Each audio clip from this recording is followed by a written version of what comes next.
शं वरुणः शन्नो भवत्वर्यमा शन्न इन्द्रो बृहस्पतिः शन्नो विष्णुरुक्रमः ॐ शान्ति शान्ति शान्तिः।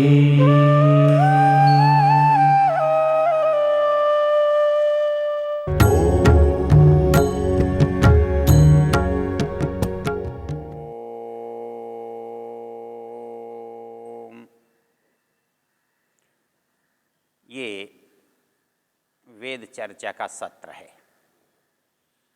हम इन समय में वेद के मंत्रों से जीवन के लिए जो आवश्यक विचार हैं उनको जानने का यत्न करते हैं।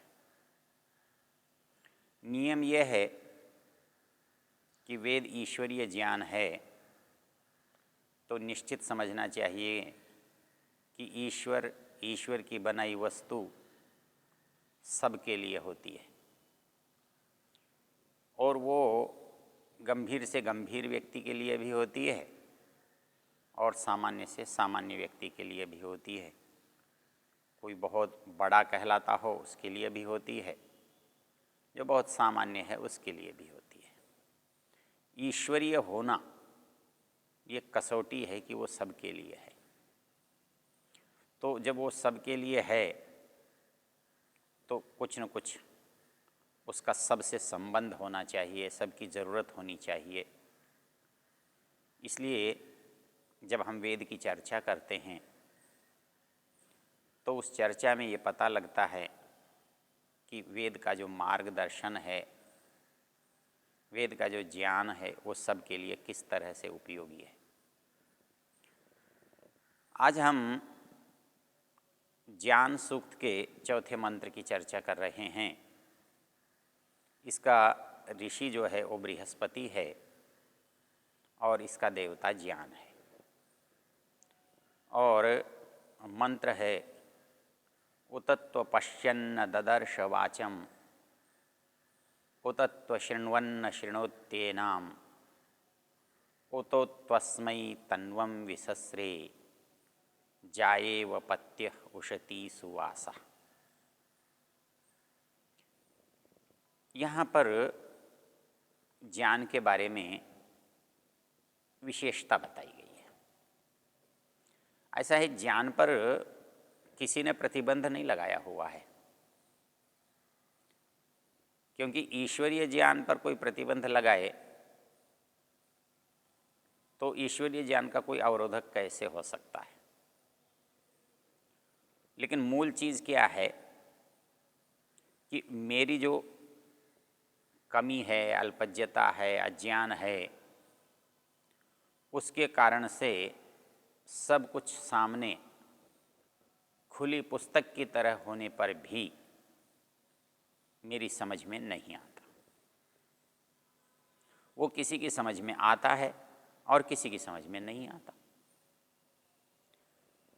तो ज्ञान जो है वो उसका प्रवाह संकुचित नहीं है, उसकी प्राप्ति संकुचित है। जो प्राप्त कर रहा है, जो व्यक्ति उसको ग्रहण कर रहा है, वहाँ ग्रहण करने वाले के सामर्थ्य पर निर्भर करता है कि वो उसको कितना ग्रहण कर सकता है। क्योंकि परमेश्वर की वस्तुओं का एक नियम है, और वो परमेश्वर की वस्तुओं का एक नियम है क्योंकि वो स्वयं क्या है, असीम है, अनंत है, नित्य है, सर्वव्यापक है।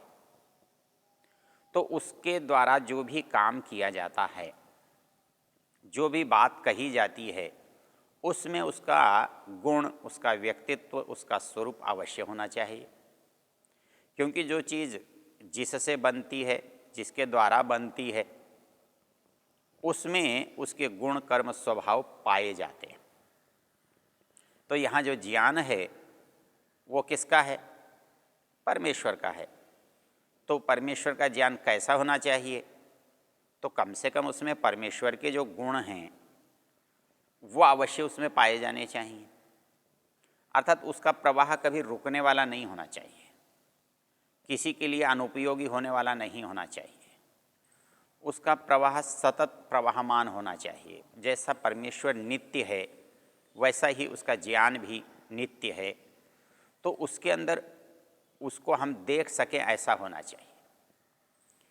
लेकिन हमें आश्चर्य तो तब होता है जब इस संसार के अधिकांश व्यक्ति इस ज्ञान से वंचित पाए जाते हैं, जबकि साधन सबके पास बराबर हैं। उसके लिए वेद एक शब्द का प्रयोग करता है, उतत्व पश्यन न ददर्श वाचम। कहता है कि वाणी जो है वो दिखाई देनी चाहिए, दिखाई देती है।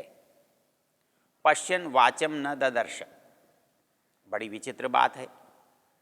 यदि यहाँ ये कहा गया होता कि कोई वस्तु, जो कोई रूप, कोई पदार्थ, पहाड़, नदी, पर्वत, व्यक्ति, वस्तु, वो व्यक्ति देखते हुए नहीं देख रहा है ऐसा कहते, तो ये जो शब्द हैं इनकी कुछ सार्थकता दिखाई देती।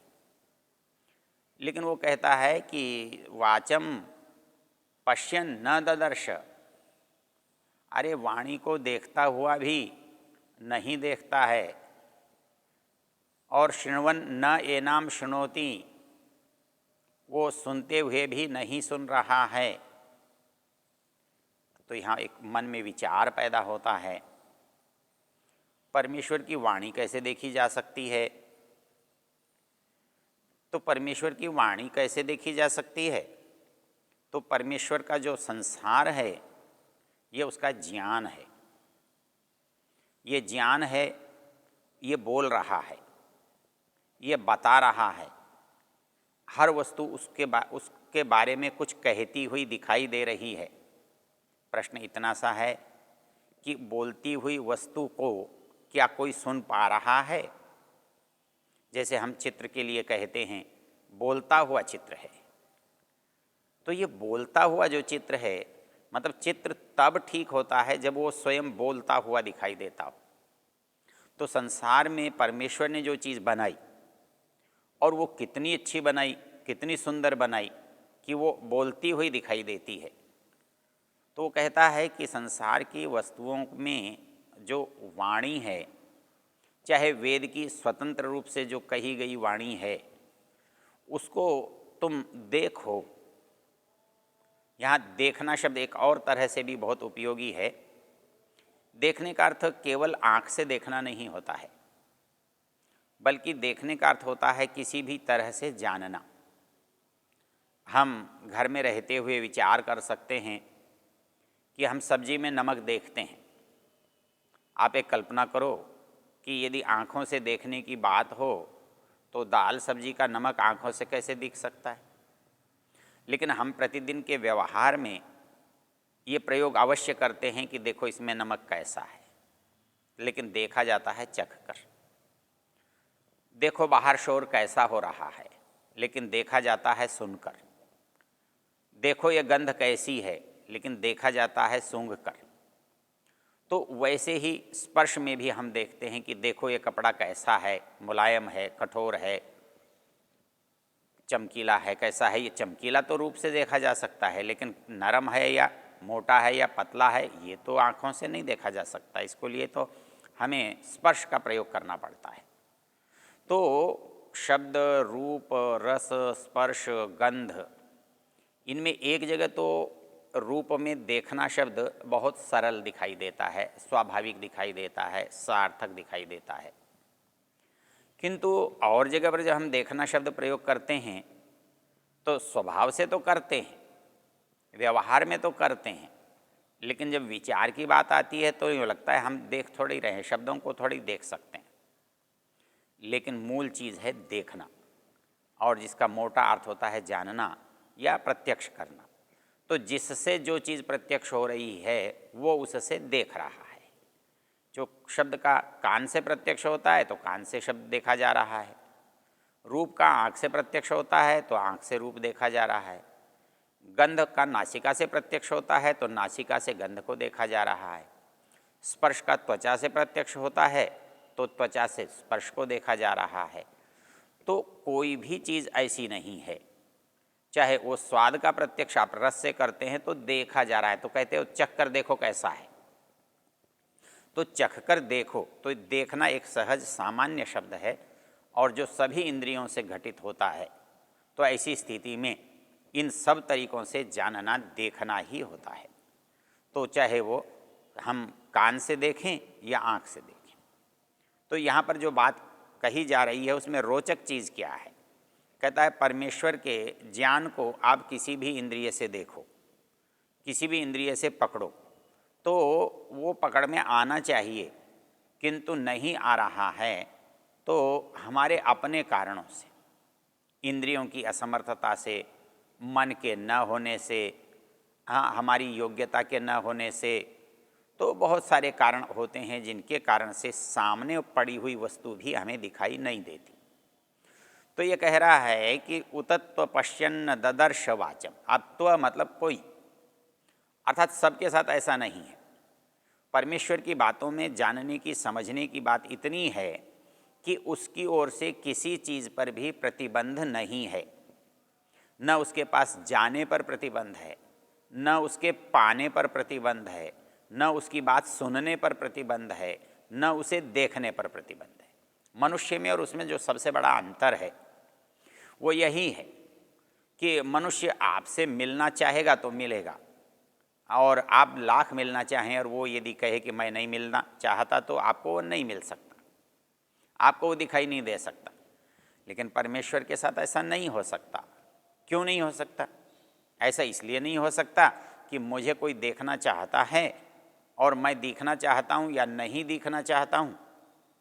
ये बात किस पर निर्भर करती है कि मैं उसके दृष्टि के पथ में हूँ या नहीं हूँ। लेकिन आप परमेश्वर के बारे में तो ऐसा नहीं कह सकते। आप परमेश्वर अपने आप को कहाँ से छिपा लेगा? ऐसी कौन सी जगह है जो अपने को बचा लेगा?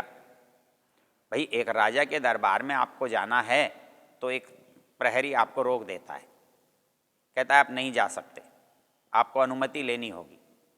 अनुमति मिलती है तो आप मिल सकते हैं, अनुमति नहीं मिलती तो आप नहीं मिल सकते हैं। अर्थात उसके साथ मिलना उसकी इच्छा पर, उसकी अनुमति पर निर्भर कर रहा है। लेकिन परमेश्वर के साथ इससे उल्टा है। उससे मिल पाना या उससे नहीं मिल पाना मेरी अपनी इच्छा और योग्यता पर निर्भर कर रहा है। उसकी ओर से कोई द्वार बंद नहीं है, उसकी ओर से कोई चीज़ प्रतिबंधित नहीं है। मुश्किल केवल मेरे साथ मेरी है कि यदि मैं उसे लेने की पात्रता रखता हूँ तो मैं जहाँ चाहूँ, जब चाहूँ, जैसे चाहूँ उससे मिल सकता हूँ, उसकी बात सुन सकता हूँ, उससे बात कर सकता हूँ। यदि ये बात हमारी समझ में आ जाए तो उसको, वेद को समझना बहुत आसान हो जाएगा। अर्थात वेद जो कह रहा है उसको आप कहीं भी सार्थक रूप में देख सकते हैं, सुन सकते हैं। लेकिन हम देख रहे हैं कि वहाँ से अलग अलग प्रसारित नहीं हो रहा है, वहाँ से अलग अलग रूप में प्रस्तुत नहीं किया जा रहा है। अंतर ये है कि जो देखना चाह रहा है उनकी भिन्नता है। ये बिल्कुल कुछ ऐसे है जैसे हम सिनेमा का टिकट लेकर जाते हैं तो कोई किसी श्रेणी का टिकट लेता है, कोई किसी श्रेणी का लेता है, कोई कहीं बैठकर देखता है, कोई कहीं बैठकर देखता है। परिणाम किसी को अच्छा दिखाई देता है, किसी को सुखपूर्वक दिखाई देता है, किसी को दिखाई कम देता है, कुछ परेशानी होती है। तो उसमें जो कारण है वो नहीं, कारण है उसकी प्रस्तुति में जाने वाला व्यक्ति। तो परमेश्वर सर्वव्यापक है, सर्वत्र है, सदा विद्यमान है। तो उसके साथ कब मिलेगा ये झगड़ा नहीं, कहाँ मिलेगा ये झगड़ा नहीं, कैसे मिलेगा ये झगड़ा नहीं। वहाँ कोई विवाद है, कोई झगड़ा है, तो यदि मैं उस स्थान पर हूँ जहाँ से मुझे वो दिख सकता है तो मैं कभी भी देख सकता हूँ, कभी भी मिल सकता हूँ। तो ईश्वरीय जो ज्ञान है उस पर प्रतिबंध होने का प्रश्न ही पैदा नहीं होता। लेकिन फिर भी प्रतिबंध है। क्यों है? उतत्व पश्यन न ददर्श। वो देखता हुआ भी नहीं देखता है, वो सुनता हुआ भी नहीं सुनता है। तो उतत्व पश्यन्न ददर्श वाचम उतत्व शृण्वन्न शृणोत्येन। ये किसको? वेद वाणी को, उसकी वाणी को। जो देखते हुए भी हम नहीं देख पा रहे हैं, सुनते हुए भी हम नहीं सुन पा रहे हैं। कहता है फिर हो कैसे सकता है, वो दिख कैसे सकती है, वो मिल कैसे सकता है। इसका उत्तरार्ध बहुत रोचक है और उसकी उपमा बड़ी बहुत ही अच्छी तरह समझ में आने वाली है। वो कहता है उतत्व पश्यन्न ददर्श वाचम उतत्व शृण्वन्न शृणोतेन उतो तस्मै तन्वम विसस्रे जायेव पत्य उशती सुवासा।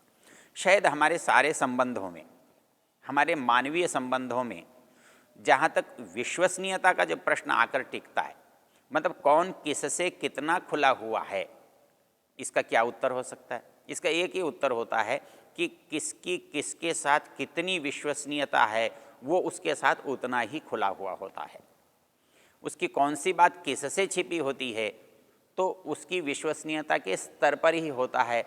और ये विचित्र स्थिति होती है।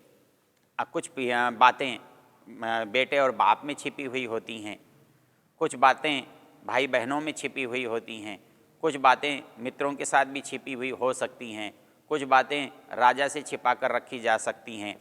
लेकिन यहाँ जो उपमा दी है वो बड़ी रोचक है। वो कहता है जायेव पत्य उशती सुवासा। कहता है कि एक पत्नी जो है वो पति के प्रति जैसी विश्वसनीयता के कारण एक दूसरे से सहज और कोई चीज़ प्रतिबंधित नहीं होती, छिपी हुई नहीं होती, वैसे ही वो कहता है परमेश्वर की वाणी भी इसी तरह से प्रकाशित है।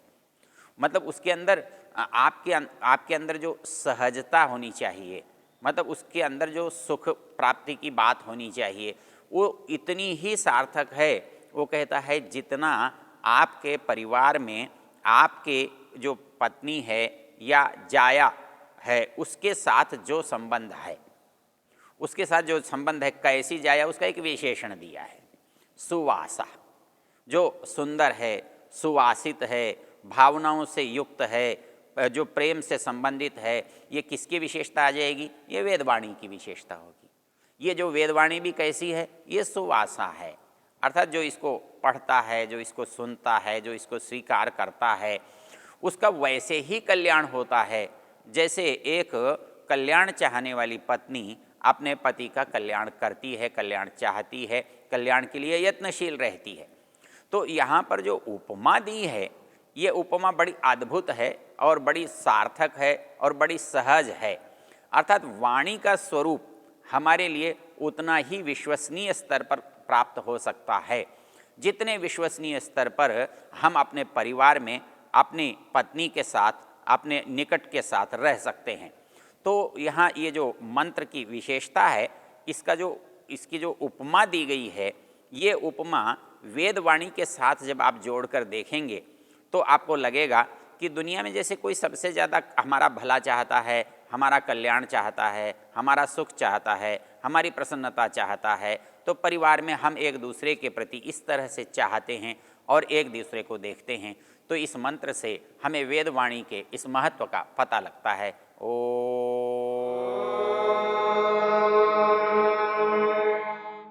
द्यौः शान्तिरन्तरिक्षं शान्तिः पृथिवी शान्तिरापः शान्तिरोषधयः